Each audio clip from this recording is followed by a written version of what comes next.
మధ్య అందరూ ఎడ్యుకేషన్ పరంగా కొంచెం చాలా తక్కువగా వాళ్ళ మెమొరీని యూజ్ చేసుకుంటున్నారు అనమాట. చాలా తక్కువ చదువుతున్నారు. ఎందుకంటే ఎల్కేజీలో బాగా తెచ్చుకున్న పిల్లలు 5th వరకు బాగా చదువుకుంటారు.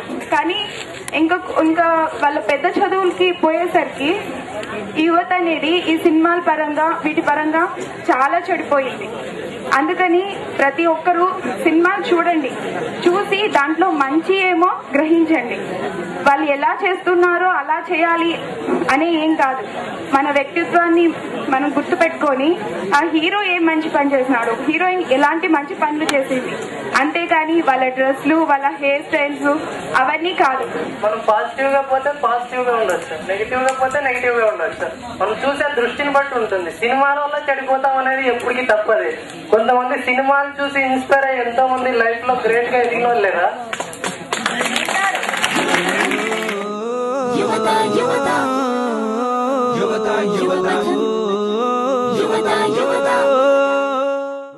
మీరు ఈరోజు వచ్చి ఇక్కడ మాట్లాడి నందుకు, చైతన్యం చేసినందుకు, లేదా ఏదో స్పిరిట్గా ఒక ఎంతూసియాజంగా ఒక నాలెడ్జ్గా ఏదో గెయిన్ చేసినట్లు ఒక ఇంటరాక్టివ్ డిబేట్లో పార్టిసిపేట్ చేసినందుకు, ఏదన్నా డిబేట్లో క్విజ్లో పార్టిసిపేట్ చేస్తే మీకు వస్తుంది కదా సర్టిఫికేట్, ఆ విధంగా గుర్తింపుగా తీసుకోవచ్చు.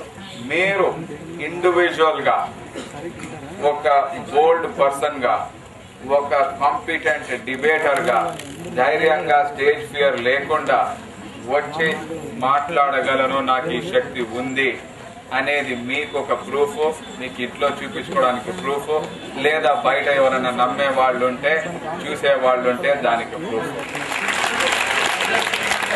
సమాజం అనేది చాలా వరకు చూస్తున్నట్లయితే అవినీతి కోరల్లో చిక్కుకుపోతున్నది. ముఖ్యంగా చెప్పాలంటే కష్టపడడానికి కారణం నేటి రాజకీయాలు. ఎక్కడ చూసినా రాజకీయ నాయకులు పందికొక్కల్లా పేదవాళ్ళకి రావాల్సినటువంటి సొమ్మును మేజేస్తున్నారు. ఎక్కడ చూసినా అవినీతి. కాబట్టి విద్యార్థులారా, రాజకీయాల్లో మార్పులు రావాలంటే మనం ఎన్నికల్లో పోటీ చేసే నాయకులను, మంచి నాయకుడిని ఎన్నుకోవాల్సి ఉంటుంది.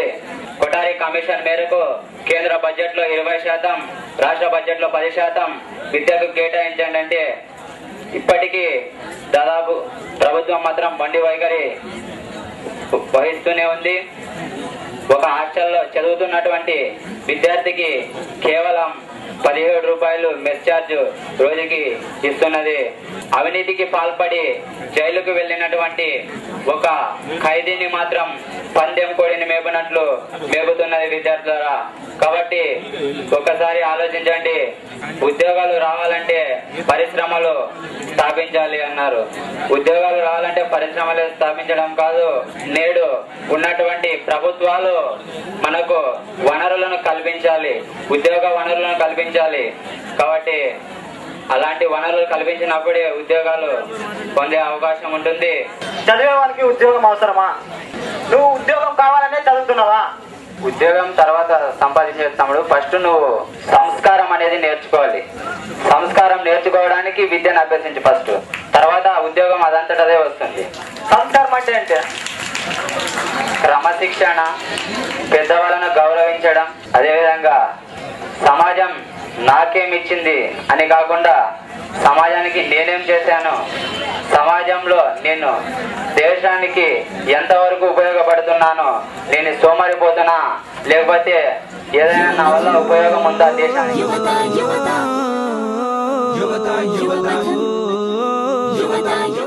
ప్రస్తుతం విద్యా సంస్థలు అవి ప్రభుత్వ పరం ఎక్కువగా చేస్తున్నారు. ఇందువల్ల ఏం జరుగుతుందంటే ధనవంతులు మాత్రమే చదువుకుంటారు, పేదవాళ్ళకి చదువు అనేది ఉండదు. ఫీజులు పెరిగి పేద విద్యార్థులందరూ చదువుకోలేని స్థితిలో ఉండి చదువుకు దూరం అవుతారు. అందువల్ల ఈ అవినీతిని మనం వెంటనే నిర్మూలించాలి. అందుకు యువత పోరాడాలి. కానీ ఇప్పుడు గవర్నమెంట్ కాలేజ్ కూడా నడుస్తుంది. ఇక్కడ చదువుకుంటున్న వాళ్ళంతా కూడా పేదవాళ్ళే కదా. చెప్పేది భవిష్యత్తులో కాదు, ఇప్పుడే భవిష్యత్తు ఇదే, తర్వాత ఫ్యూచర్ కూడా వస్తుంది. అందుకే మనం ఇప్పుడు నుంచే పోరాడాలని చెప్తున్నా. ఇప్పుడు ప్రైవేట్ కాలేజ్ ఉంటే చాలు కదా. ప్రైవేట్ లేదు. ప్రైవేట్ కాలేజ్ డబ్బులు ఉన్నవాళ్ళు మాత్రమే చదువుకుంటారు. అక్కడ పేదవాళ్ళు చదువుకోగలరు. డబ్బులు ఉన్న వాళ్ళు మాత్రమే ప్రైవేట్ కాలేజీలో చదువుకోగలరు. అలాంటప్పుడు గవర్నమెంట్ కాలేజ్ ఎందుకు ఇంకా? ప్రైవేట్ కాలేజీలో ఎక్కువగా పెరిగిపోతే ఇంకా గవర్నమెంట్ కాలేజీలో చేరని ఇంకా వాళ్ళ ప్రైవేట్ గవర్నమెంట్ కాలేజీలో మూసివేస్తారు. కాబట్టి అప్పుడు ప్రతి ఒక్కరూ ప్రైవేట్ కళాశాలలో చదువుకుంటున్నారు.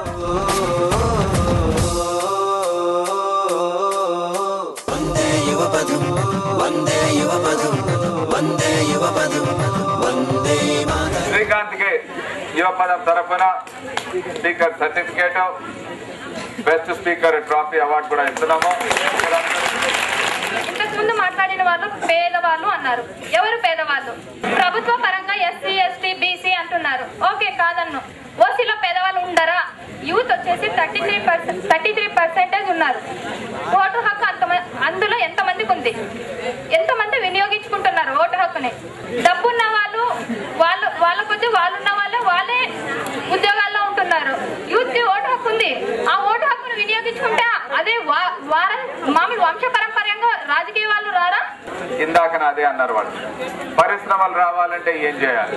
మైన్స్ ఫ్యాక్టరీ ఉంది. అదే మైన్స్ ఫ్యాక్టరీ కడప డిస్టిక్ వెళ్ళింది. అదే అనంతపూర్ డిస్టిక్ వచ్చినంటే అనంతపూర్ డిస్టిక్ లో ఎంతమంది యువతులు ఎంతో మంది ఉద్యోగ అవకాశాలు ఉండేవి. అది ఇప్పుడు అక్కడ కడప డిస్టిక్ ఇస్తున్నామండి.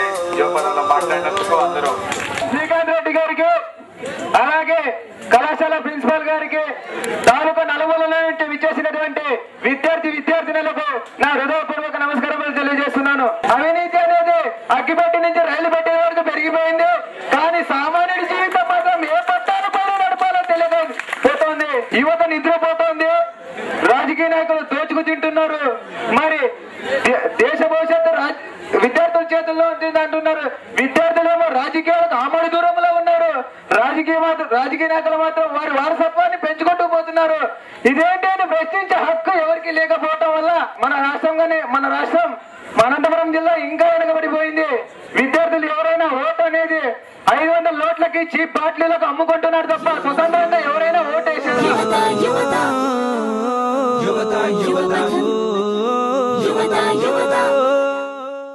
ప్రియమైనటువంటి విద్యార్థులారా, సరే మనం ఇప్పుడు అనేక సందర్భాలతో మీతో మాట్లాడుతూనే ఉన్నాం. ప్రత్యేకంగా మాట్లాడేది ఏం లేదు. అయినప్పటికీ కూడా వనరుల్లో చూసుకున్నట్లయితే మానవ వనరుల్లో మనం అగ్రగామిగా ఉన్నాం. అందులో విద్యార్థుల వనరులు ఎక్కువగా ఉన్నాయి. అలాంటి వనరులు సక్రమైనటువంటి మార్గంలో ఉంచుకున్నట్లయితే దేశం అభివృద్ధి చెందడంలో ఎలాంటి సందేహం లేదు అనేది ఇప్పుడు ప్రస్తుతం ఉన్నటువంటి ప్రశ్న. మన వనరుల్ని ఏ విధంగా సక్రమంగా వినియోగించుకోపోయినట్లయితే దేశ వినాశనానికి కూడా వీళ్ళు పాల్పడేటువంటి అవకాశం ఉంది అనేటువంటిది ఇప్పుడు మేధావులు ఆలోచించేటువంటి పరిస్థితి. సో ఇలాంటి పరిస్థితుల్లో మన యువ వనరులను సక్రమంగా వినియోగించుకున్నట్లయితే దేశం అగ్రగామి అవుతుంది, అందుట్లో సందేహం లేదు. సో దాంట్లో మీరంతా పాలు పంచుకొని సక్రమైనటువంటి లేదా ఉత్తమమైనటువంటి పౌరులుగా మారి దేశాన్ని సక్రమైనటువంటి మార్గంలో పెట్టాలని ఈ సందర్భంగా తెలియజేస్తున్నాను. మీరు కొద్దిగా మన్నించాలి. లిస్ట్ పొడుగుంది.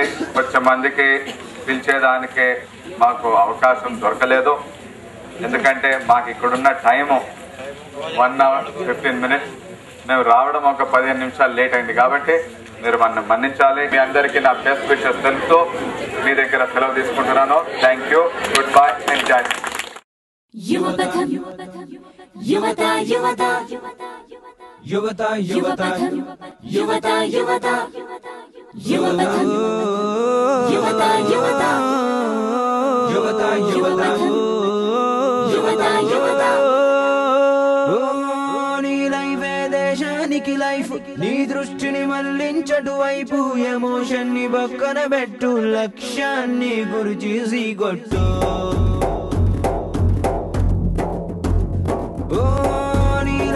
దేశానికి లైఫ్. నీ దృష్టిని మళ్లించటు వైపు. ఎమోషన్ ని పక్కన పెట్టు. లక్ష్యాన్ని గురి చేసి కొట్టు. యువత యువత యువత వివేకానందుడు లేడు. గాంధీజీ నీకై రాడు. నీకు నువ్వే దిక్సూచి. పట్టుదలే పచ్చని దివాచి దివాచి. యువత యువత యువత యువత యువత యువత యువత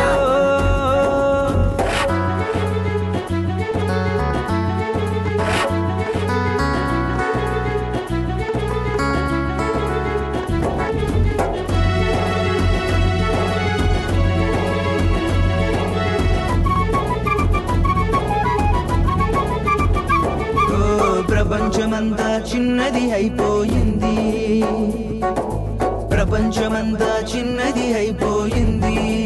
అయినా నీ ప్రక్కనే ఉన్న ముళ్ళును కుళ్ళును కనిపెట్టకపోతే ఎలా? నాకెందుకు